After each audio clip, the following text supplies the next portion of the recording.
亲啊，继续来看新竹市长的候选人高虹安疑似诈领助理费的争议，继续咧炭烧。有吹哨者向周刊来提供到13页的内销，讲这高虹安毋若诈领助理费，佮疑似讲加补助理的薪水，然后甲加补的部分摕来使用。11个月诈领60万，甚至助理的薪水嘛，定定互伊调整浮动，甲钱摕来使用。他们其实是以这个公积金的方式，在进行一些办公室内部的运作。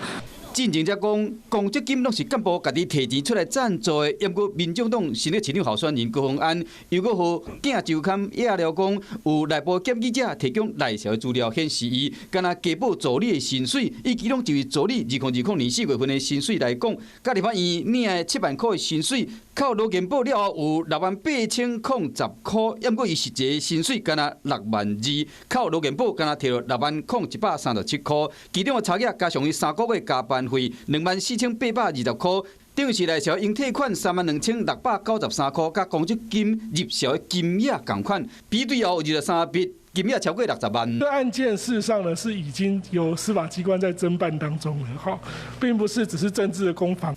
另外，助理的薪水嘛变来变去，以理监助理为例，2月份的薪水41000多，随来3月调做52000，6月到9月降为3万，10月调悬到3万4，11月又搁变成41360块。10个月来调整4摆，看起来真正无正常。先提出这个助理费争议的林经人讲，这个代志是内部的人检举的，当事人爱出来讲个清楚。周刊报道内容应该由高委员来证实。